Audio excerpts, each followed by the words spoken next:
ওম নমো ভগবতে বাসুদেবায়। জয় শ্রীকৃষ্ণ। রাধে রাধে। বছরে যে 24টি একাদশী ব্রত পড়ে, তো তার মধ্যে অন্যতম শ্রেষ্ঠ ব্রত হচ্ছে এই অন্নদা একাদশী ব্রত।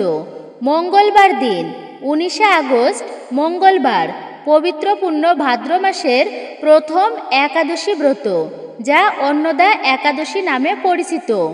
এই পবিত্র একাদশী অন্নদা একাদশী ব্রতের দিনে প্রত্যেক সনাতনীদের উচিত একাদশী ব্রত ভক্তি সহকারে পালন করা। এমন পবিত্র ব্রতের দিনে ভুলেও কিছু খাবার আছে যা খাওয়া একদমই উচিত নয়। এতে আপনার জীবন এবং সাংসারিক জীবনে অমঙ্গল আসে, এবং এই পূর্ণ পবিত্র দিনে অবশ্যই খাবেন এই খাবারগুলো। এরই পাশাপাশি শাস্ত্রে বর্ণিত হয়েছে এই অন্নদা একাদশী ব্রতের বিশেষ মাহাত্ম্য কথা, ব্রত কথা অবশ্যই প্রত্যেক সনাতনীদের শ্রবণ করা অত্যন্ত প্রয়োজনীয়। খুবই গুরুত্বপূর্ণ আমাদের আজকের এই ভিডিওটি। এই ব্রত কথা শ্রবণ করলেও বাষ্পেয় যজ্ঞ অশ্বমেধ যজ্ঞের পূর্ণ ফল প্রাপ্ত করা সম্ভব হয়, এবং শ্রবণে বিষ্ণু লোক প্রাপ্তি হয় সেই ব্যক্তির অনায়াসে। সকলের এই গুরুত্বপূর্ণ বিষয়গুলি জানা প্রয়োজন। নমস্কার, আমি দীপা। দেশ ও দেশের বাইরে থেকে যে সকল দর্শকেরা এই মুহূর্তে ভিডিওটি অন করেছেন তাদের প্রত্যেককে সুস্বাগত জানাই রায়কিশোরী দীপা অর্থাৎ সনাতন ধর্মীয় তথ্যমূলক চ্যানেলে। আমি সর্বদাই চেষ্টা করি সনাতন ধর্মের এরকমই সকল গুরুত্বপূর্ণ বিষয়গুলি আপনাদের সামনে উপস্থাপন করতে।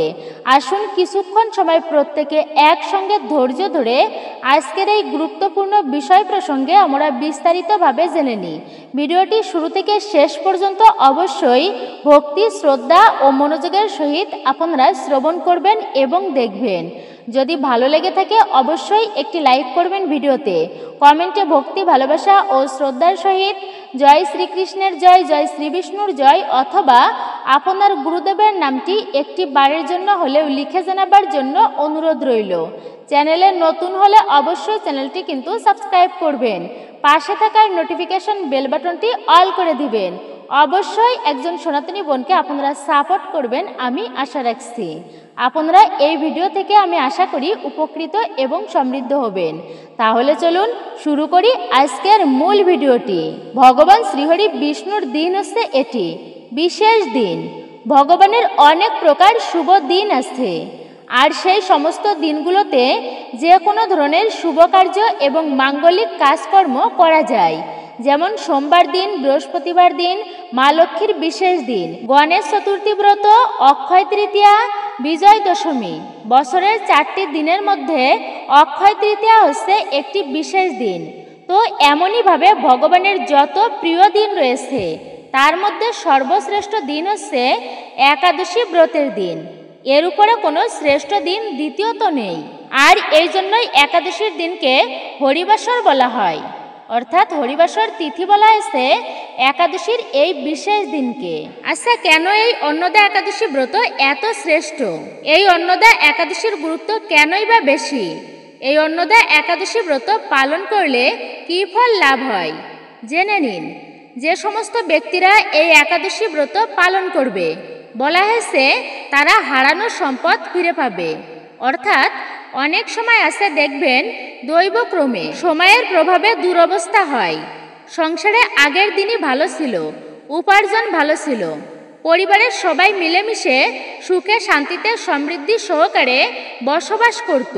পরিবারে কোনো রকম অশান্তি, ঝামেলা, রোগ ব্যাধি, ধার দেনা ছিল না। কিন্তু পরিবেশ ক্রমে তা ধীরে ধীরে ধার ঋণের পরিমাণ এতটাই বৃদ্ধি পাচ্ছে যে সংসারে কোনো শান্তিই নেই, অশান্তি লেগেই আছে। কিছুতেই শান্তি পাওয়া যাচ্ছে না। পরিবারের সদস্যদের মধ্যে কোনো মিল নেই, ঝগড়া, ঝামেলা, অশান্তি লেগেই আছে। তো এমনটা যদি হয় তবে বলা হয়েছে যদি কেউ এই একাদশী ব্রত পালন করে তার সেই সমৃদ্ধ আসবে। শুধু তাই নয়, তার হারানো সম্পদ ফিরে পাবে। ভবিষ্যৎতর পুরাণে এবং এই একাদশীর ব্রত মাহাত্ম্যে এমনটা বলা হয়েছে। এই অন্নদা একাদশী ব্রত আরও বেশি গুরুত্বপূর্ণ আমরা প্রত্যেকেই কম বেশি জানি।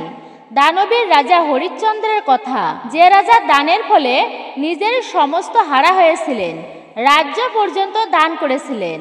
একবার ভেবে দেখুন তো, আপনি যেখানে বাস করছেন, অর্থাৎ যে ভিটায় আপনি বাস করেন, আর একদিন আপনার গুরুদেব এসে যদি আপনাকে বলে তোমার সমস্ত জায়গা আমার নামে লিখে দাও এবং তুমি সমস্ত জায়গা দান করো, তোমার যা কিছু আছে তুমি দান করে দাও। তো আমরা কিন্তু এমনই মানুষ যে এহেন কার্যে আমরা রাজি হব না সহজে, এবং রাজিই হব না। কিন্তু এই হরিশ্চন্দ্র রাজা তিনি এমনই একজন দানী ছিলেন, নিজের রাজ্যকে পর্যন্ত গুরুদেবকে দান করে দিয়েছিলেন, বিশ্বামিত্র মুনিকে।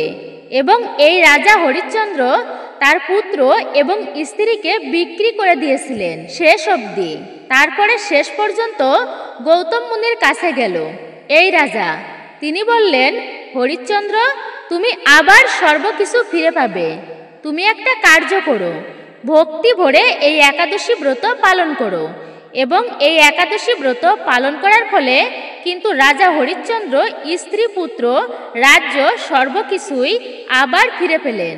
এই কারণে এত মহিমাপূর্ণ এবং গুরুত্ব বলা হয়েছে এই অন্নদা একাদশী ব্রতকে। যেই সমস্ত ব্যক্তিরা এই ব্রত পালন করবেন তারা রাজা হরিশ্চন্দ্রের মতো এমন সৌভাগ্যশালী হবেন, যিনি দান করেও আবার সর্বকিছু ফিরে পেয়েছিলেন।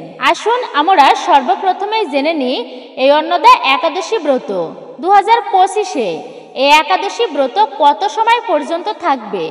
এই তিথি অন্নদা একাদশী তিথি শুরু 18 আগস্ট সোমবার সন্ধ্যা 6টা 6 থেকে এবং এই একাদশীর তিথি থাকবে 19 আগস্ট মঙ্গলবার দিন বিকাল 4টা 6 পর্যন্ত। অন্নদা একাদশী তিথি এই সময় পর্যন্ত থাকবে। আপনাদেরকে উদয়া তিথি অনুসারে এই অন্নদা একাদশী ব্রত পালন করতে হবে 19 আগস্ট মঙ্গলবার দিন। স্মার্ত গোস্বামী নিমবার্গ সমস্ত মতে একই দিনে এই অন্নদা একাদশীর ব্রত পালন করতে হবে। তবে কথা হলো, অনেক এমন একাদশী ব্রত পড়ে যেখানে দ্বিমত এসে যায়। যেমন স্মার্ত মতে আগের দিনে ব্রত করতে হয়, গোস্বামী মতে পরের দিনে। তো এমন ব্রত কিন্তু পড়ে। যদি এমন মতে আপনি বিভ্রান্ত হয়ে যান, আচ্ছা সনাতন ধর্মে কেউ করে শ্রী বিষ্ণুর পূজা, কেউ করে শ্রীকৃষ্ণের পূজা, তবে সেই মূল তো একই, দুইজনই হচ্ছে একই, ভক্তিটা সেই একই জায়গায় কিন্তু পৌঁছায়।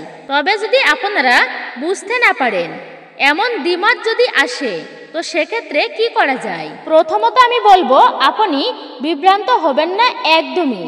আপনি যদি দীক্ষিত হয়ে থাকেন, তবে আপনার গুরুদেব যে মতে ব্রত করেন, অর্থাৎ যেই দিনে ব্রত করেন সেই দিনেই অবশ্যই আপনি ব্রত রাখবেন।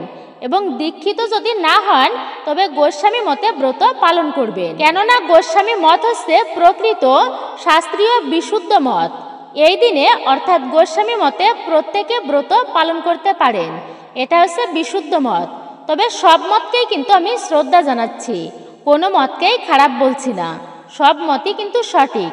তবে গোস্বামী মতে, শাস্ত্রীয় মতে এটা হচ্ছে বিশুদ্ধ মত। তবে বিভ্রান্ত হওয়ার কিছু নেই এতে। কেউ সূর্যপঞ্জিকা মতে চলে, কেউ চান্দ্রপঞ্জিকা মতে চলে। তো কথা হচ্ছে, আপনি যতই ব্রত ভালোভাবে করুন না কেন, সঠিকভাবে করুন না কেন, যেমন সর্বোত্তম ব্রত হচ্ছে নির্জলা ব্রত করা। আসলে আপনাকে প্রথমত জানতে হবে ব্রত হয় কয় ধরনের। তো মূলত ব্রত হয় 3 ধরনের, উত্তম, মধ্যম আর হচ্ছে কনিষ্ঠ ব্রত। আপনারা যদি চান যে আমি এই অন্নদা একাদশী ব্রতের সম্পূর্ণ ফল প্রাপ্ত করব, তবে সেক্ষেত্রে আপনি অবশ্যই নির্জলা একাদশী ব্রত করবেন। আর নির্জলা মানে তো বুঝতেই পারছেন সকলেই, অর্থাৎ জল ফোঁটা পর্যন্ত খাওয়া যাবে না। কিন্তু আসলে এটি অত্যন্ত কষ্ট সাপেক্ষ। সাধনা করতে গেলে যেমন কষ্ট হয়, তবে প্রবাদেই আছে, আচ্ছা কষ্ট না করলে কি কেষ্ট মেলে? প্রবাদে আছে কষ্ট না করলে কেষ্ট মেলে না। মেধাবী ছাত্রছাত্রী হতে গেলে তো আপনাকে তো সঠিকভাবে পড়াশোনা করতে হবে, মনোযোগ সহকারে পড়াশোনা করতে হবে, তারপরেই তো সে ভালো ফল পায়, ভালো ফলাফল আশা করে। কিন্তু কেউ যদি সারা বছর পড়াশোনা না করে, তাহলে পরীক্ষায় ভালো ফলাফল, সুফল ফলাফল আশা কিভাবে করা যায়? সে কখনোই ভালো ফলাফল প্রাপ্ত করতে পারবে না। তো এই ব্রত হচ্ছে তেমনই, কষ্ট করে তাই ব্রত করতে হয়, ভগবানের নাম স্মরণ করতে হয় পুরো দিনে। তাহলে কথা হলো, আপনি যদি সর্বোত্তম ফল প্রাপ্ত করতে চান তাহলে নির্জলা ব্রত করতে হবে আপনাকে। সর্বোত্তম ব্রত হচ্ছে নির্জলা ব্রত, মানে জল ফোঁটা পর্যন্ত গ্রহণ করা যাবে না ব্রত রেখে। তবে এই নির্জলা ব্রত করতে গেলে অনেকেই আছেন অপারগ, অর্থাৎ ব্রত রাখতে পারেন না। আবার অনেকেই আছেন অসুস্থ ব্যক্তি, তবুও মনের বাসনা হয়েছে ব্রত করার। তবে একাদশী করা কিন্তু প্রত্যেকেরই উচিত, 8 থেকে 80 বছরের সকলকেই উচিত। কিন্তু অনেকেই সম্পূর্ণভাবে নির্জলা ব্রত করতে পারেন না। এমন যদি হয় সেক্ষেত্রে আপনারা এই খাবারগুলো খাবেন, ফলমূলাদি খেতে পারেন। ফল কিন্তু সর্বদাই পূর্ণ এবং পবিত্র, আপনি যে কোনো প্রকার ফল খেতে পারেন। হরিভক্তি বিলাসে যেমনটা উল্লেখিত আছে, ব্রত পালন করে ফল, জল, ঔষধ, ব্রাহ্মণ, গুরুবাক্য, ভগবানের নাম স্মরণ এগুলো গ্রহণ করা যাবে। এইভাবে আপনি ব্রত পালন করতে পারেন। এতেও যদি আপনার কষ্ট হয়ে যায়, পরিশ্রমের কাজ করতে হচ্ছে আপনাকে, যাই হোক সর্বকিছুর মধ্যে আপনি অতি ব্যস্ত হলেও চেষ্টা করেন এই ব্রত পালন করার, তো সেক্ষেত্রে আপনারা বিভিন্ন ধরনের সবজি রন্ধন করে খেতে পারেন। অথবা আপনি অসুস্থ ব্যক্তি, খুবই কষ্ট হয়ে যাচ্ছে, এমন অবস্থায় অবশ্যই আপনারা সবজি রান্না করে খাবেন ঠাকুরকে ভোগ দিয়ে।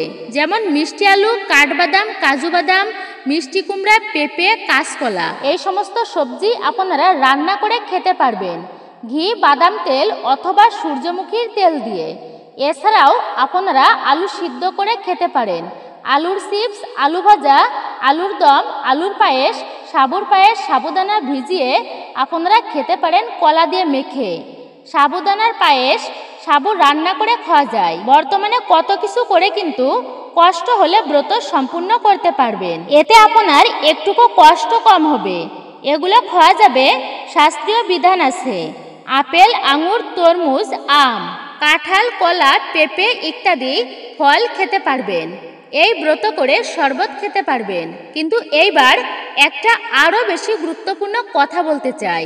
কথা হচ্ছে, আপনি যতই একাদশী ব্রত সঠিকভাবে করুন না কেন, যদি ব্রতের পালন না করা হয় বা সঠিক সময়ের মধ্যে যদি ব্রতর পালন সম্পূর্ণ করতে না পারেন, তবে কিন্তু সেই ব্রতের সম্পূর্ণ ফল লাভ করা হয় না, লাভ করা যায় না। এই জন্য একাদশী ব্রতের পালন, হ্যাঁ পালন কিন্তু একটা খুবই গুরুত্বপূর্ণ বিষয়। যারা ব্রত রাখেন তাদেরকে সঠিক সময়ের মধ্যে পালন করতে হয় সম্পূর্ণ ফল লাভের জন্য। এমনকি মুনি ঋষিরা, রাজারা পর্যন্ত একাদশী ব্রত পালন করার পরে সঠিক সময়ের মধ্যে পালন করতেন ব্রতের। তাহলে এইবার জানুন আপনাদেরকে এই অন্নদা একাদশী ব্রতের পালন করতে হবে কোন সময়ে। একাদশী ব্রতের পরের দিনে, অর্থাৎ মঙ্গলবারে অন্নদা একাদশী ব্রত, পরের দিনে মানে বুধবারে পালন করতে হবে এই একাদশী ব্রতের সকাল 5:35 থেকে 9:53 পর্যন্ত। এই সময়ের মধ্যে পঞ্চরবিশস্যর প্রসাদ দিয়ে ঠাকুরের কাছে প্রার্থনা করে, তার পূজা অর্চনা করে, ভোগ নিবেদন করে তবেই এই একাদশী ব্রতের পালন ভঙ্গ করবেন। আজকের দিনে শ্রবণ করতে হয়, যদিও আমরা অনেকেই জানি, তবুও আমরা একটুখানি জেনে নিই কিভাবে ব্রত পালন করতে হয়। যে কোনো ব্রতের আগের দিনে সংযম পালন করতে হয়। সংযম ছাড়া কিন্তু ব্রত অসম্পূর্ণ হয়, মানে ব্রত সম্পূর্ণ হয় না। অর্থাৎ ব্রতের আগের দিনে নিরামিষ খাবার খেতে হয়, রাজসিক এবং তামসিক খাবার খাওয়া উচিত নয়, মাছ মাংস আদি ত্যাগ করতে হয় ব্রতের আগের দিনে। এইভাবে একাদশী ব্রতের আগের দিন পার করবেন আপনি।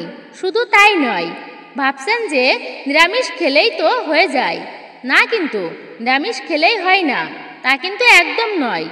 এই দিনে ঝগড়া ঝামেলা, কলহ, বিবাদ, অশান্তি, খারাপ ব্যবহার, কুসঙ্গ, অপসঙ্গ করা একদমই উচিত নয়।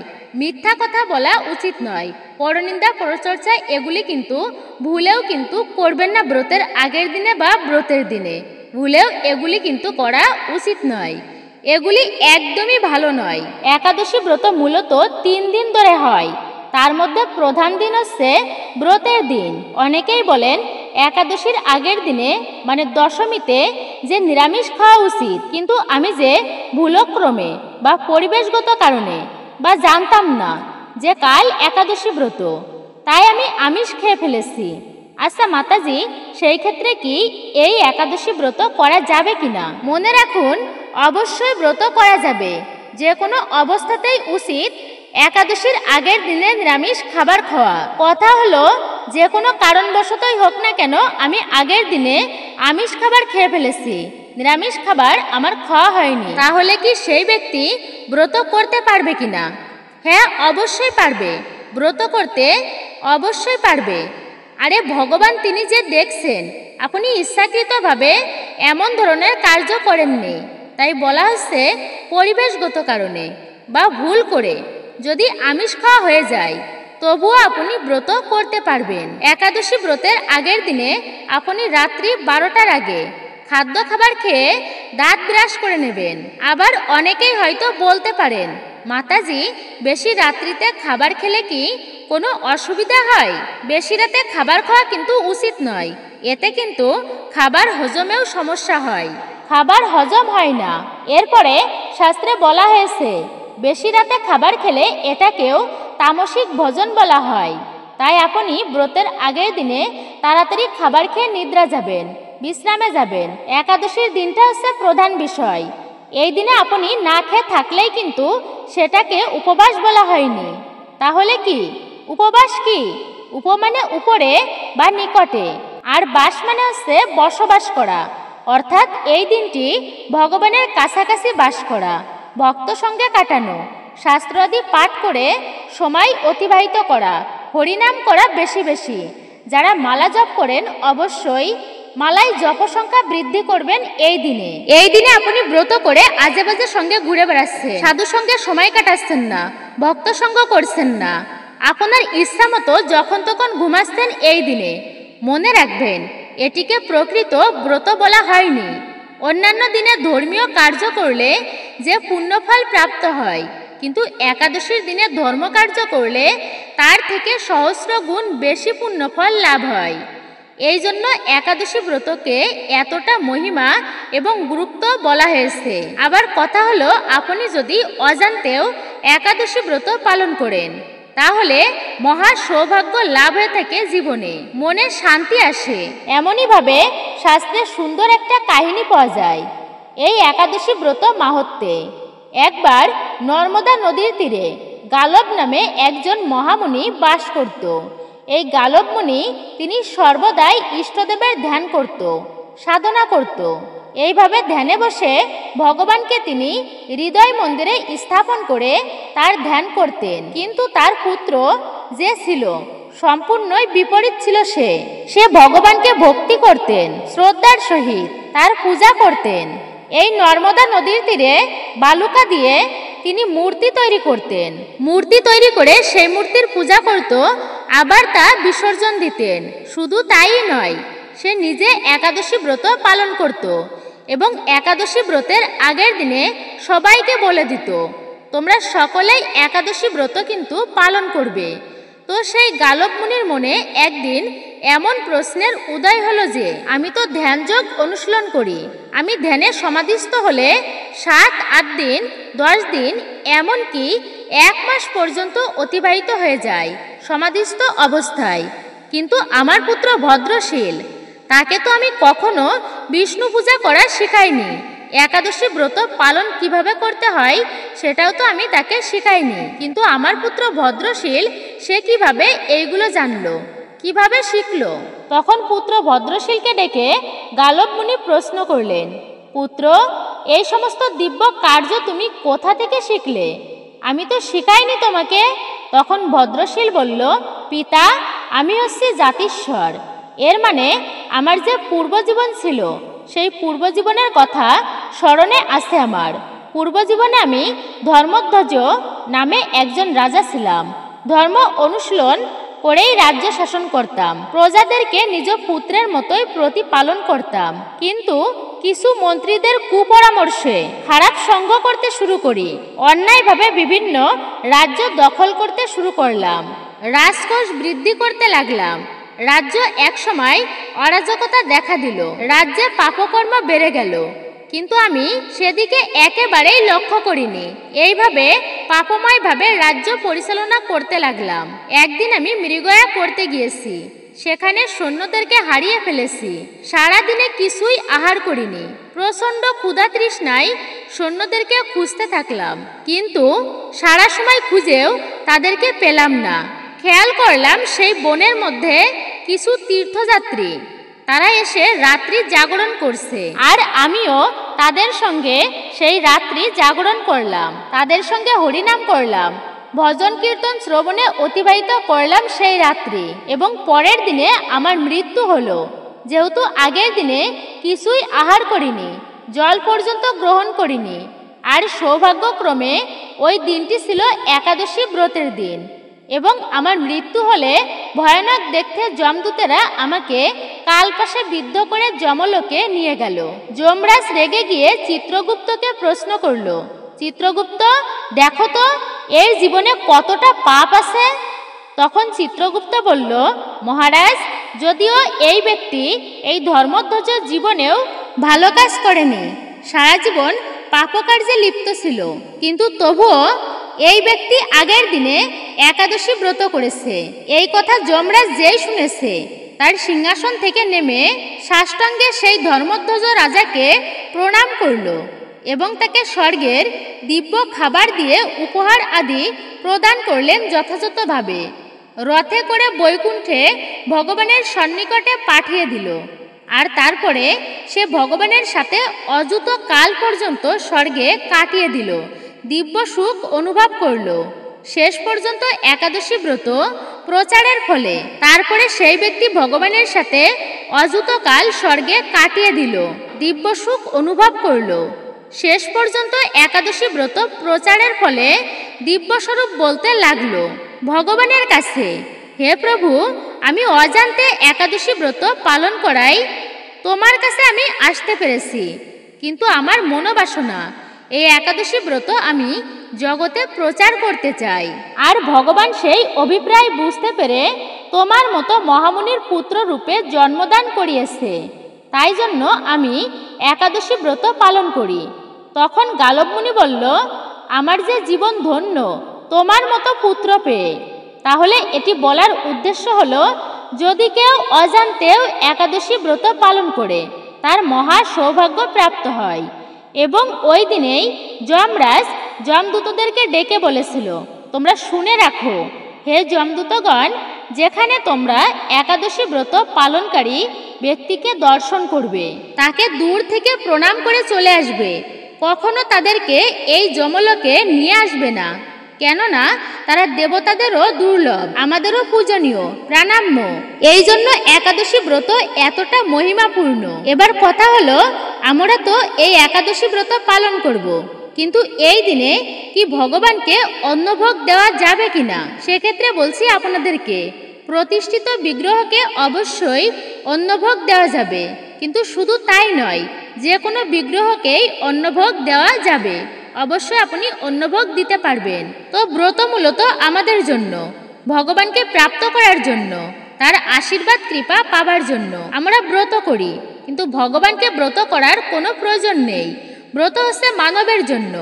আপনি লক্ষ্য করে দেখবেন বড় বড় মন্দিরগুলোতে, সেখানে কিন্তু ব্রতের দিনে ভগবানকে অন্নভোগ দেওয়া হয়, ঠাকুরকে অন্নপ্রসাদ নিবেদন করা হয়। তবে একাদশীর দিনে সেই অন্নপ্রসাদ গ্রহণ না করে সযত্নে তা রেখে দেওয়া হয় দ্বাদশীর দিনে, অর্থাৎ পারণের দিনে প্রসাদ রূপে সেই অন্নভোগের প্রসাদ গ্রহণ করা হয়। কিন্তু একাদশীর দিনে যদি শ্রীবিষ্ণুরও অন্নপ্রসাদ হয়, তবুও তা গ্রহণ করা যাবে না। পরের দিনে খাবেন আপনি সেই প্রসাদ। ভুলেও কিন্তু পঞ্চরবিশস্যর খাবার খাওয়া যাবে না। ভুলেও আপনারা মুখে তুলবেন না এই পঞ্চরবিশস্যর একটিও খাবার, অর্থাৎ একটি দানাও গ্রহণ করবেন না, তাহলে কিন্তু ব্রত ভঙ্গ হয়ে যাবে, আপনার ব্রতের দোষ লাগে। অনেকেই বলেন, এই দিনে কি সাবান, শ্যাম্পু, তেল ব্যবহার করা যাবে কিনা? না, এগুলো কিন্তু একদমই ব্যবহার করা যাবে না। রূপচর্চা সম্পূর্ণভাবেই নিষিদ্ধ। এরপর আসছে, এই দিনে কি লবণ খাওয়া যাবে কিনা? শাস্ত্রে এমন নিয়ম পাওয়া যায়নি যে সাধারণ লবণ খাওয়া যাবে না।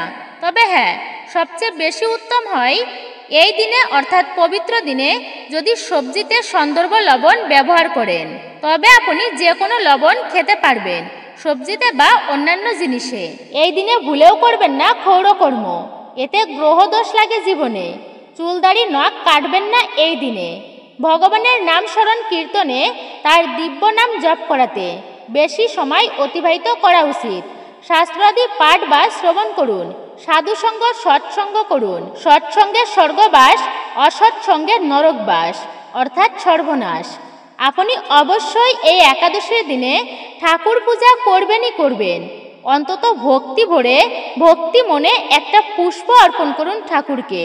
তুলসী পত্র নিবেদন করুন, ভক্তি সহকারে প্রণাম করুন। তুলসী পত্র ছাড়া ভোগ কিন্তু অসম্পূর্ণ থেকে যায়।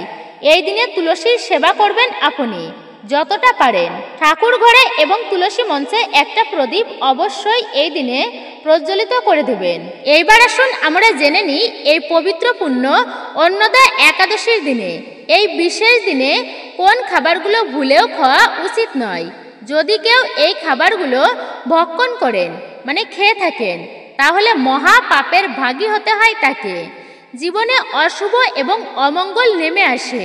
তবে এটি জানার আগে আসুন আর কিছুক্ষণ সময় ধৈর্য ধরে শাস্ত্রে এই পবিত্র পুণ্য অন্নদা একাদশীর ব্রত কথা, ব্রত মাহাত্ম্য বর্ণিত হয়েছে। এতে কারণবশত যদি আপনি ব্রত নাও করতে পারেন, তো বলা হয়েছে প্রত্যেকের ভক্তি সহকারে ব্রত কথা শ্রবণ বা পাঠ করা অবশ্যই উচিত।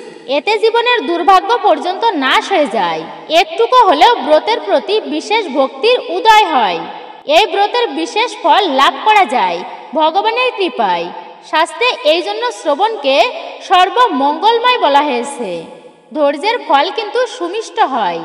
আসুন শ্রবণ করি সকলে মিলে অন্নদা একাদশীর ব্রত কথা, ব্রত মাহাত্ম্য। ব্রহ্ম বৈবর্ত পুরাণ মতে ভাদ্রবর্তী কৃষ্ণপক্ষিয়া তথা ভাদ্র মাসের কৃষ্ণপক্ষের একাদশী তিথিকে বলা হয় অজা বা অন্নদা একাদশী।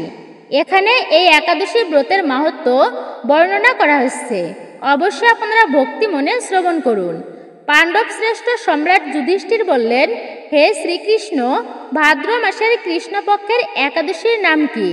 এই একাদশীর ব্রতের মাহাত্ম্য কি এবং এর ফল কি তা শুনতে আমি অত্যন্তই আগ্রহী। অনুগ্রহ করে আমাকে এই জ্ঞান প্রদানে বাধিত করবেন। শ্রীকৃষ্ণ বললেন, হে রাজন, হে পাণ্ডব শ্রেষ্ঠ, আমি সবিস্তারে ভাদ্রবর্তী কৃষ্ণপক্ষে একাদশীর কথা বর্ণনা করছি। আপনি একাগ্র চিত্তে তা অবশ্যই শ্রবণ করুন। ভাদ্র মাসের কৃষ্ণপক্ষে একাদশীকে বলা হয় অন্নদা বা অজা। এই তিথি সর্ব পাপ বিনাশিনী। যিনি শ্রীহরির অর্চনে এই ব্রত পালন করেন তিনি সর্ব পাপ মুক্ত হন। এমনকি এই ব্রতের নাম শ্রবণে রাশি রাশি পাপ বিদূরিত হয়ে যায়। এই ব্রত প্রসঙ্গে একটি পৌরাণিক ইতিহাস রয়েছে। আপনার জ্ঞান পিপাসা নিবারণের জন্য আমি সেই পৌরাণিক কাহিনীটি বর্ণনা করছি। এই ইতিহাস শ্রবণ করলে আপনি অজা বা অন্নদা একাদশীর গুরুত্ব ও মাহাত্ম্য আরও গভীরভাবে বুঝতে পারবেন। অতি প্রাচীনকালে কৌশল রাজ্যে অর্থাৎ অযোধ্যায় রাজা হরিশ্চন্দ্র নামে এক নিষ্ঠাপরায়ণ সত্যবাদী চক্রবর্তী রাজা ছিলেন। তিনি ছিলেন যেমন দাতা তেমনি ধার্মিক এবং সত্যবাদী ছিলেন। তার কাছে কোনো কিছু চেয়ে কেউ কখনো খালি হাতে ফিরতেন না। শীঘ্রই তার এমন দানের সুখ্যাতি স্বর্গ, মর্ত্য এবং পাতালে ছড়িয়ে পড়ল। একদিন দেবরাজ ইন্দ্রের সভায় বশিষ্ঠ মুনি রাজা হরিশ্চন্দ্রের দানশীলতার কথা বর্ণনা করছিলেন। এমন সময় ঋষি বিশ্বামিত্র রাজা হরিশ্চন্দ্রের দানের সুখ্যাতি শুনলেন। ঋষি বিশ্বামিত্রের ইচ্ছা হলো তিনি রাজা হরিশ্চন্দ্রের দানশীলতার পরীক্ষা নেবেন। তাই পরীক্ষা নেওয়ার জন্য উপযুক্ত সুযোগের অপেক্ষায় ছিলেন তিনি। কিছুদিন পর স্বর্গের 5 জন অপ্সরা কোনো একটি ভুল করার জন্য দেবরাজ ইন্দ্র কর্তৃক অভিশপ্তগ্রস্ত হন। ইন্দ্রের অভিশাপ ছিল যে ওই 5 জন অপ্সরাকে মানবী হয়ে জন্মগ্রহণ করে ঋষি বিশ্বামিত্রের তপবনে কিছুকাল বাস করতে হবে। ফলে যা হওয়ার তাই হলো। অপ্সরাগণ মানবরূপী ঋষি বিশ্বামিত্রের আশ্রমে রয়ে গেলেন পরিচারিকা হিসেবে। একদিন তারা বিশ্বামিত্রের তপবনে পুষ্প চয়ন করতে গিয়ে অসাবধানতা বশত একটি পুষ্প বৃক্ষের শাখা ভেঙে ফেললেন। এই কাজের শাস্তিস্বরূপ ঋষি বিশ্বামিত্র তাদেরকে গাছের শাখায় বেঁধে রাখলেন। এদিকে দৈবক্রমে কৌশল রাজ্যের রাজা হরিশ্চন্দ্র সেই বনে মৃগয়া করতে আসেন। এই সময় সেই তপবনে গাছের ডালে বাঁধা বালিকারূপী অপ্সরাদের করুণ কান্নার আওয়াজ শুনে রাজা তাদের মুক্ত করে দিলেন। অপ্সরারা মুক্ত হয়ে খুশি হয়ে স্বর্গে গমন করলেন। পরদিন প্রাতকালে ঋষি বিশ্বামিত্র পুষ্প চয়ন করতে এসে গাছের শাখায় বাঁধা অপ্সরাদের দেখতে পেলেন না। তিনি ধ্যান বলে জানতে পারলেন যে কৌশলরাজ হরিশ্চন্দ্র তাদেরকে বন্ধন মুক্ত করে দিয়েছেন। রেগে আগুন হলেন ঋষি বিশ্বামিত্র। এরপর রাজা হরিশ্চন্দ্রের রাজ্য তথা অযোধ্যায় চলে গেলেন তিনি। রাজা হরিশ্চন্দ্র ঋষি বিশ্বামিত্রকে পরম শ্রদ্ধায় বসিয়ে করজোরে বললেন, হে রাজর্ষি, এই দাসের প্রতি আপনার কি আদেশ? ঋষি বিশ্বামিত্র রাগে তখন কাঁপছেন। বললেন, হে রাজা, আমি আমার তপবনে যে বালিকাদের বেঁধে রেখেছিলাম, তুমি কোন স্পর্ধায় তাদেরকে মুক্ত করে দিলে? রাজা হরিশ্চন্দ্র সভয়ে উত্তর দিলেন, হে ভগবান, হে প্রভু, আমি না জেনে এই অন্যায় করে ফেলেছি। আপনি করুণা করে আমাকে ক্ষমা করুন। তার বিনিময়ে আপনি যা চান আমি তাই দিতে প্রস্তুত আছি। ঋষি বিশ্বামিত্র বললেন, বটে, খুব দানের বড়াই হয়েছে তোমার। হে রাজা, বেশ তো, আমাকে তোমার সমস্ত স্থবর অস্থবর তথা রাজ্যটাই দান করে দাও দেখি। সমস্ত স্থবর অস্থবর ঋষি বিশ্বামিত্রকে দান করলেন। তখন বিশ্বামিত্র মুনি দানের দক্ষিণা চাইলেন রাজার কাছে। রাজা তার ভাণ্ডার রক্ষীকে 7 কোটি সোনার মোহর দক্ষিণা হিসাবে দিতে আদেশ করলেন। রাজা বাদ সাধলেন। ঋষি বিশ্বামিত্র বললেন, হে রাজা, তুমি তো ধার্মিক, এখন কার রাজকোষ থেকে অর্থ নিয়ে আমাকে দান করছো? ভুলে যেও না, তুমি তোমার সমস্ত কিছুই আমাকে দান হিসাবে প্রদান করেছো। এখন এই সমস্ত রাজ্য, সমগ্র রাজপুরী, সম্পূর্ণ রাজভাণ্ডার, দামি রাজভূষণ, রানীর বহুমূল্য অলঙ্কার সবই আমার। এতে আর তোমার কোনো অধিকার নেই। তাই অন্য কোথাও থেকে আমার দক্ষিণার ব্যবস্থা করো এবং এই মুহূর্তে তুমি তোমার রানী সব্যা ও তোমার পুত্র রোহিতাশ্বকে নিয়ে এই রাজ্য থেকে তুমি প্রস্থান করো। রাজা হরিশ্চন্দ্র এবার নিজের ভুল বুঝতে পারলেন এবং যার প্রেরণায় লজ্জিত হলেন। তিনি বিশ্বামিত্র মুনির কাছ থেকে 7 দিন অতিরিক্ত সময় চেয়ে নিলেন এবং রাজপাট ছেড়ে রানী ও পুত্রের সঙ্গে কাশী চলে গেলেন। সেখানে রানী সব্যাকে দাসী হিসাবে ও রোহিতস্যকে কাঠুরিয়া হিসাবে এক ব্রাহ্মণের কাছে বিক্রয় করলেন। এরপর তিনি নিজেকে এক শ্মশান চণ্ডালের দাস হিসাবে বিক্রয় করে দিলেন। এর থেকে যে অর্থের আগমন হলো তা দিয়ে তিনি ঋষি বিশ্বামিত্রের দক্ষিণার অর্থ জোগাড় করলেন। একদিন যিনি ছিলেন রাজ চক্রবর্তী, সেই রাজার সুখের জন্য শত সহস্র দাস দাসী ব্যস্ত দিন কাটাতো। তিনি এখন একজন সামান্য শ্মশান চণ্ডালের দাস। শ্মশানে তিনি ডোমের কাজ করেন ও শূকর প্রতিপালন করেন। অন্যদিকে শত শত দাসী যে রাজরানীর সব্যার সেবা করত। তিনি আজ দরিদ্র ব্রাহ্মণের কেনা দাসী। আর রাজকুমার রোহিতাশ্ব, তিনি ব্রাহ্মণের পূজার জন্য পুষ্প চয়ন করেন আর কাঠ কাটেন। কিন্তু হাই, এর চেয়েও নিষ্ঠুর পরিস্থিতি এগিয়ে এলো রাজা হরিশ্চন্দ্রের পরিবারের উপর। একদিন ব্রাহ্মণের পুষ্প কাননে পুষ্প চয়ন করার সময় রাজকুমার রোহিতাশ্বকে এক কালসর্প দংশন করল। রাজকুমার ঢলে পড়ল মৃত্যুর হিমশীতল কোলে। রাবি সব্যা তার জগৎ অন্ধকার দেখলেন। যে পুত্রের মুখের দিকে তাকিয়ে তিনি ও রাজা হরিশ্চন্দ্র সমস্ত দুঃখ কষ্ট সহ্য করেছিলেন, সেই স্নেহের পুত্রটি আজ চলে গেল না ফেরার দেশে। রানী পুত্র শোকে বিলাপ করে কান্না করতে লাগলেন। সহ্য করতেছিলেন, সেই স্নেহের পুত্রটিও আজ চলে গেলেন না ফেরার দেশে। রানী পুত্র শোকে বিলাপ করে কান্না করতে লাগলেন। কিন্তু মৃত পুত্রের সৎকারও তো করতে হবে। কিন্তু সেখানে নেই তার কোনো আত্মীয় স্বজন। কে করাবে দুঃখিনী মায়ের দুলালের শেষকৃত্য? তাই নিজের নারীছেড়া ধন কোলে নিয়ে চললেন শ্মশান ঘাটে। এদিকে প্রকৃতি সেই দিন যুদ্ধাংদেহী ভঙ্গিতে সেজেছে।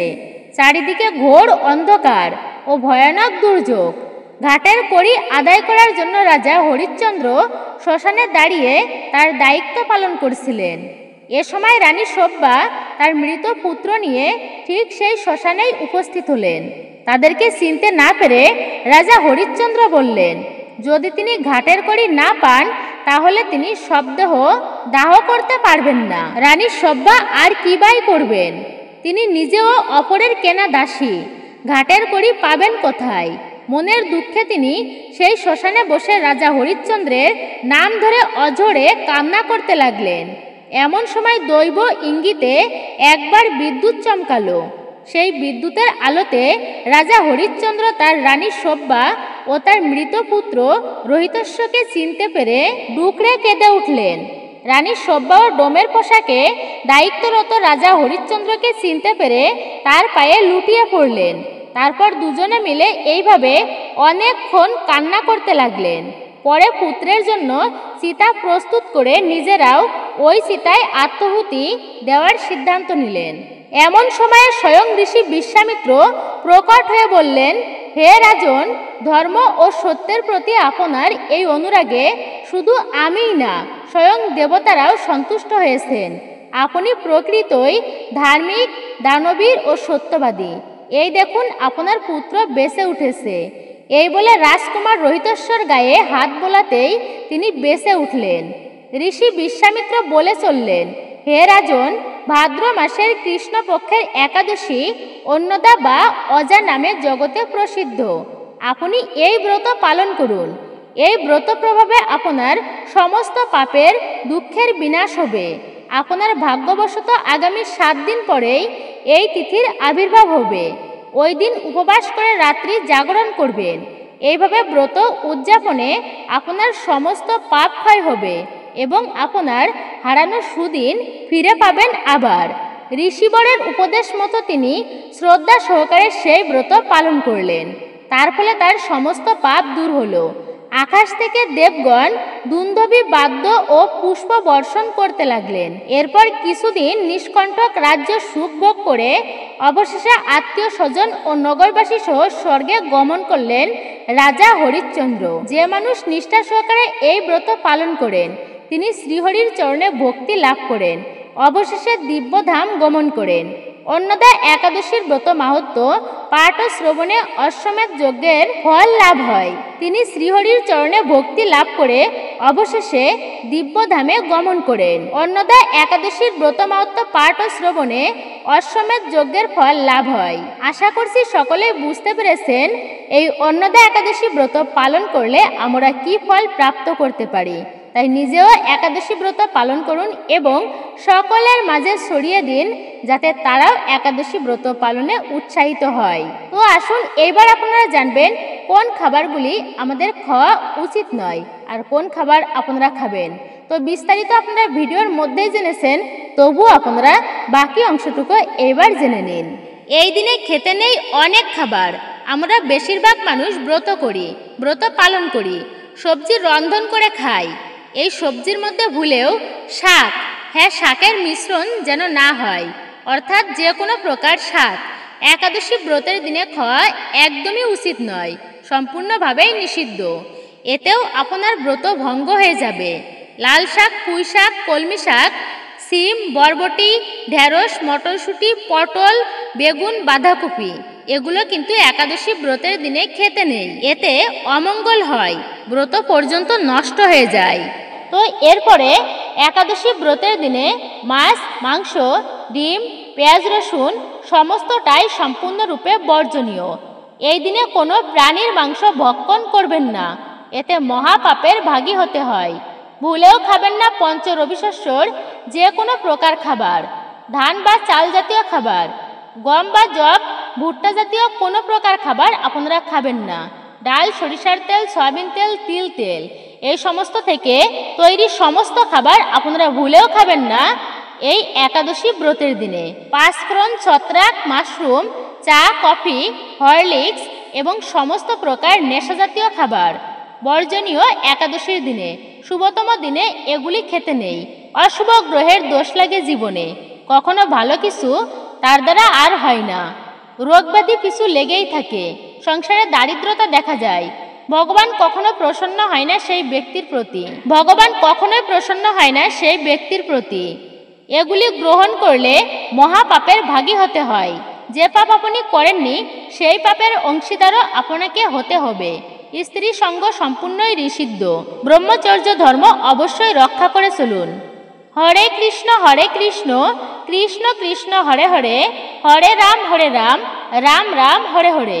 তো মূলত এটাই ছিল আমাদের আজকের ভিডিওটি আপনার কাছে কেমন লেগেছে মূল্যবান মতামত জানাতে একদমই ভুলবেন না। যদি ভালো লেগে থাকে অবশ্যই একটি লাইক করবেন।